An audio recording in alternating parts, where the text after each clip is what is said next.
Welcome to Roll to Hit Gaming's Impressions. In this video, we conclude our 3-part game showcase. We've gone into the box, through the rules, and out onto the table. The time has come to tell you what we thought of the game. Thank you for joining us. Let's head into the game room for your Roll to Hit Gaming Impressions host. Welcome back. I'm Lucas from Roll to Hit Gaming, and today I'll give you my impressions of Pandemic Iberia.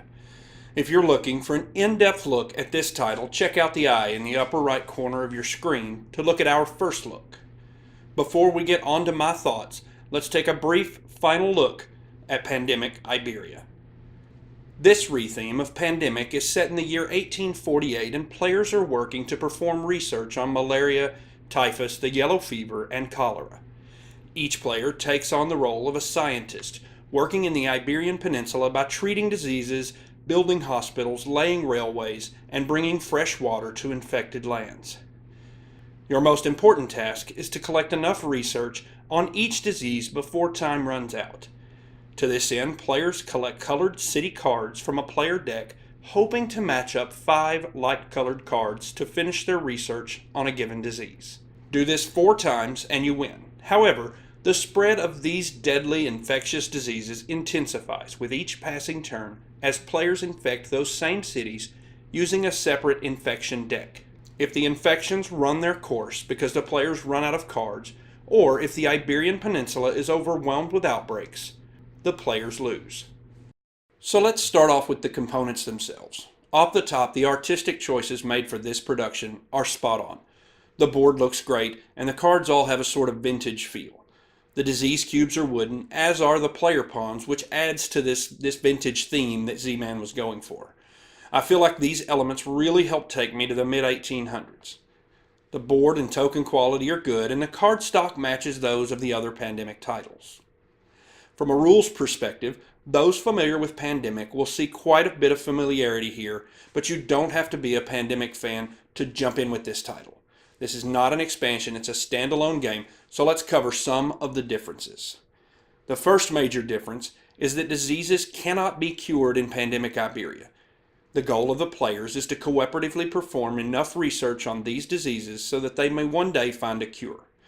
Mechanically, this means that disease cubes of a given color still come out even though a disease is researched, and since they can't ever be eradicated, this adds a new wrinkle on the old Pandemic formula. I feel like this actually ups the difficulty just a bit, as you really never get to that point where you breathe a sigh of relief because you pulled an infection card of a cured disease.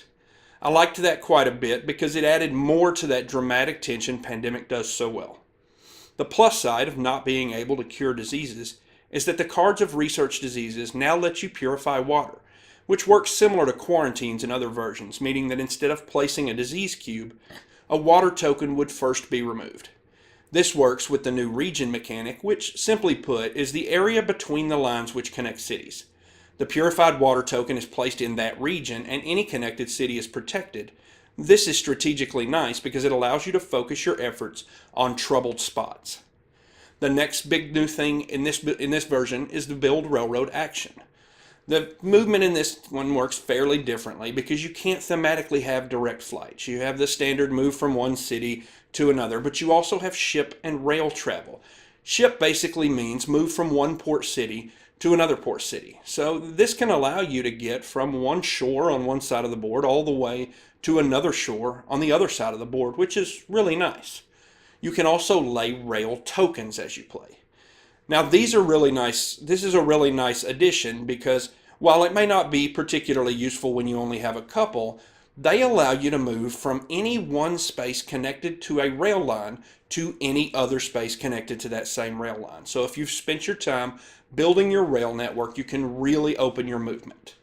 This is really neat and really useful because just like every other version of Pandemic, you really want to be everywhere at the same time.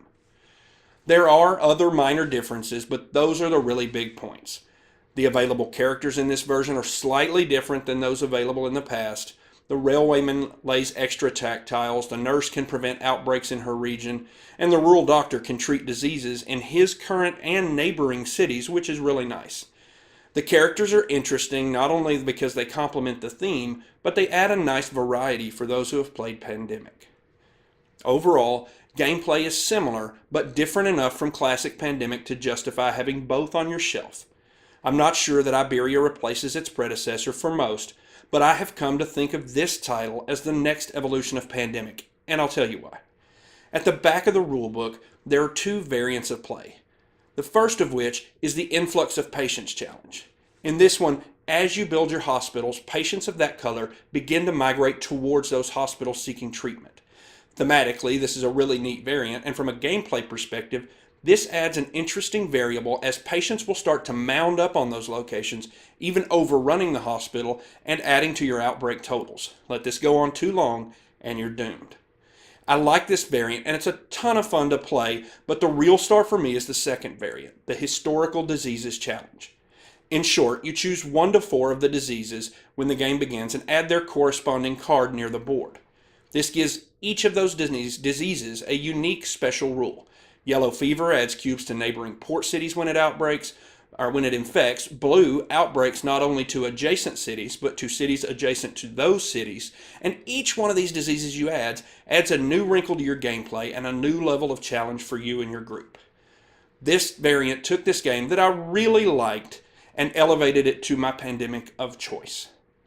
Add this new variant of play to fantastic components, interesting new characters and actions, and I'm going to give Pandemic Iberia a die rating of D20. Frankly, this game is perfect for me. I think this is an absolute must-have for Pandemic fans, or, for that matter, fans of cooperative games in general.